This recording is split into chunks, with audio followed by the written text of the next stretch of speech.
The 2024 academic year is now over. Learners left on Wednesday. Teachers worked up until Friday. But we are already looking to the 2025 academic year. As we know, that there will be cuts to contract posts, not just in the Western Cape, but around the country. In this province, 2,400 teaching posts will be cut in KZN. The report is that 15,000 contract posts could be cut, 11,000 in Gauteng. But let's focus on the Western Cape. There are reports that say that in this province, Mitchell's Plain will lose 176 teachers, Khayelitsha 142 in the Metro East, South and North districts, 400 teaching posts. That's just in the Cape Metro. In George, 57, Worcester, 65, and on for many parts of Cape Town and the Western Cape. Could we see classroom sizes of 45 learners or more? And what this could mean on a teacher's mental capacity to cope for an entire year. According to the WCED, the average teacher-to-learner ratio is expected to increase from 1:34 to is about 1:36 in the new academic year. Basil Manuel is the Executive Director of the National Professional Teachers Organization of South Africa. Good morning, Basil. Really appreciate your time. Before you came on here, we played a voice note of someone lamenting that while we do have a good curriculum, in their mind in South Africa, we don't have the sufficient qualified teachers. I put it to them that the systemic challenges to teachers, particularly in poorer communities, is to such an extent, then how do you expect to deliver a quality curriculum, individualized attention, if you have a class size here in the Western Cape of on average one teacher is to 34, and that will increase to 1:36 in the new academic year? Good morning, Basil. Good morning, Lester. It's a pleasure to be with you again. Lester, first of all, let me debunk the myth about unqualified teachers. That is just simply not true. More than 98% of our teachers have either 3 or a 4-year qualification. But insofar as the whole retrenchment story is concerned, all the provinces outside of the Western Cape have somehow, and believe me, I don't know how, they've managed to indicate that they are not going to be retrenching anybody. But of course, there's hidden retrenchment where certain posts are simply just not filled, particularly your temporary teachers, and then individual schools. In KZN, up till yesterday, we still didn't have post-provisioning properly done because schools were suddenly losing large numbers of teachers, but allegedly they are not retrenching. The Western Cape, of course, has insisted that it is going ahead. And the immediate impact is not only an increased class size, but let me also first say what is claimed to be the class size that it is going to be there in 2025 is a lie, because that is a systems ratio. It includes people that are not standing in front of a class. It includes your management time, etc.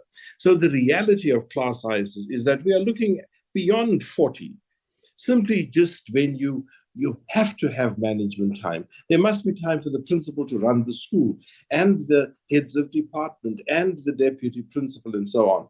And that means that the teacher at the bottom of the rung is sitting with a much bigger class.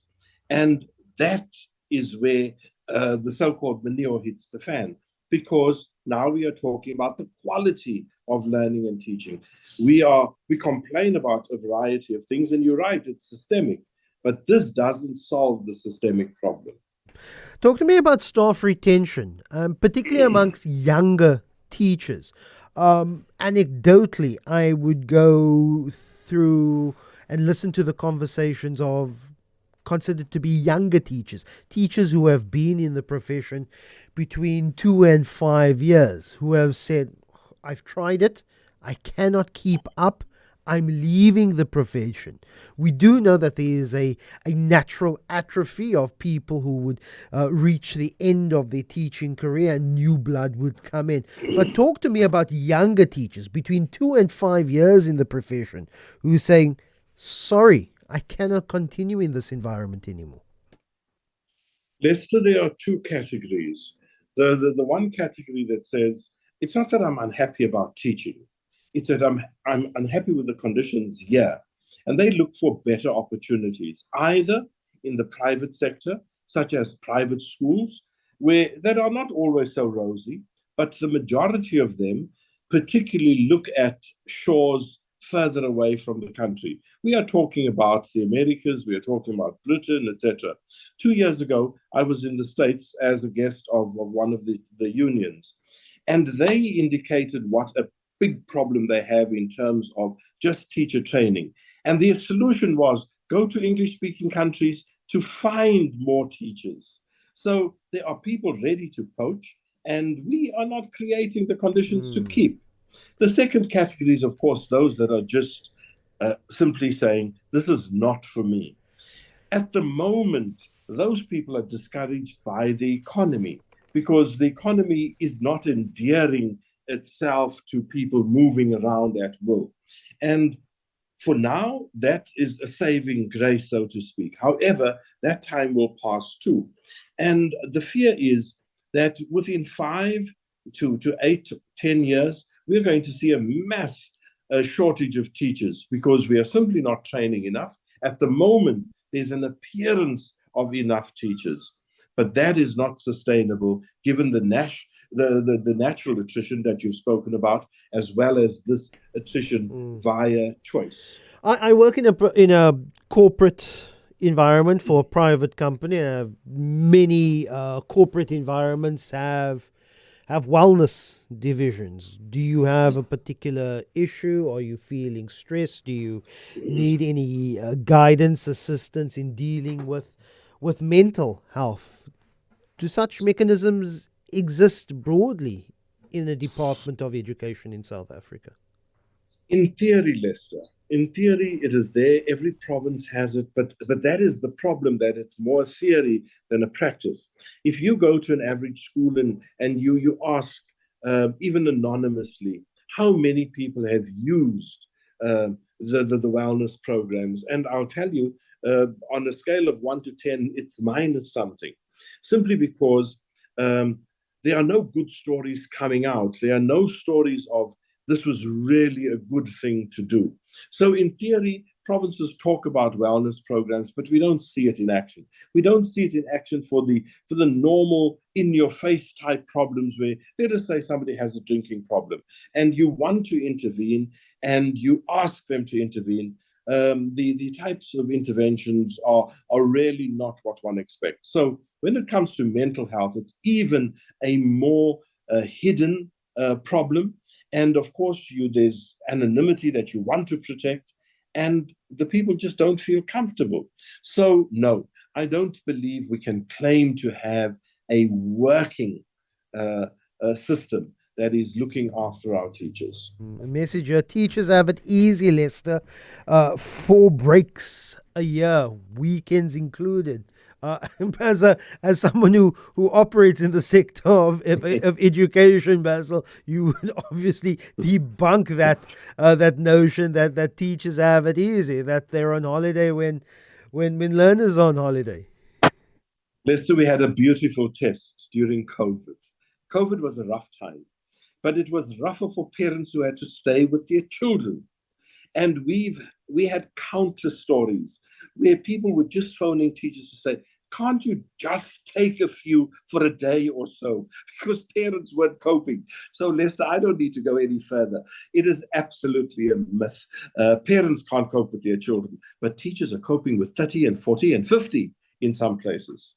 Are you worried about the 2025 academic year, particularly in the Western Cape, and what impact the cutting of contract jobs? And if I read out a list on where these cuts will happen, it looks very much and appears to be in areas where there already is an economic need. We already have plenty of no fees paying schools. Essentially, the poorer parts of this province and Cape Town, Mitchells Plain, Khayelitsha, Manenberg, Bellville, Atlantis, Delft, Philippi. These are areas where I don't see what we would call former Model C schools. Lester, this is the tragedy of measures such as these. Your well-heeled or slightly better off schools, they tend to roll with the punches, and they can mitigate the problem by employing governing body pay teachers. Your poorer schools don't have that ability, and that is where the impact is. They will then, besides all the many other problems that they will have to face fewer teachers. And the quality of learning and teaching simply just nosedives in those particular schools. So those are the schools that are really targeted. We've tried many things, even asking the department to look a little more carefully, not only in the Western Cape, in other provinces as well, at your poorer schools. They have to have better ratios, simply because better ratios don't mean more teachers per se. It means that you're trying to even the scales. But that unfortunately hasn't happened yet. Let me just move to another issue that's affecting education, and that has been the consternation around the Basic Education Laws Act, the Bella Act. It's been 3 months after the president signed the Bella bill into act. There was a grace period when various parties, including coalition partners of the ANC in government, says that we want more thoughts and focus on particularly clauses 4 and 5, which dealt with autonomies of school governing bodies, as well as language policies. At the end of last week, there is a mechanism called the clearinghouse within the GNU. That's how they panel beat out disagreements within the GNU, and there had been an agreement that the Bella Bill will be enacted, but it's in the regulations of that act in which it will iron out the final details on how it's implemented. Your thoughts on this last 3 months, on the to and fro, on a bill which on paper to me made pretty sense, particularly when it comes to language policies, if communities and households and families that around and make part of a school community change, say for example from a traditional Afrikaans community to a English speaking community or even a Xhosa speaking community, I'm using the Western Cape for example, then surely the school then should also change. What's your thoughts over this last 3 month period? You couldn't have said it better, Lester. The school community has to adapt to the community around it. And language doesn't need legislation to protect it. If it did, we wouldn't have any of our indigenous languages any longer because they weren't protected in the past. They live in the people. But the people around the school determine the language that the school uses. The school doesn't have a language all of its own. And it cannot have a language that simply doesn't identify with the people around it. We have never supported clauses 4 and 5 being suspended. We believe it was a mistake in trying to accommodate people. But unfortunately, a group has made this about Afrikaans. And it is not about Afrikaans, it's about languages per se. So we are happy that the period is over. All that needs to happen is for the president to express himself about the 2 clauses no longer being suspended. And the clearinghouse is absolutely right. There are many clauses that need regulations. You think about grade R, which is probably the biggest and most important clause in that entire document. And we want to see it enacted. But there are so many things that have to happen before we can simply declare that we have the grade R happening. We don't know now if, in terms of that legislation, all children of the correct age must be in grade R in 2025, because there are no regulations. So there will be, including for clauses 4 and 5, but not exclusively for them. And that is what we are waiting for. It's a great pity we've wasted 3 months, but we are willing to let it run. And of course, 4 and 5 is about access, and nothing about access must be delayed.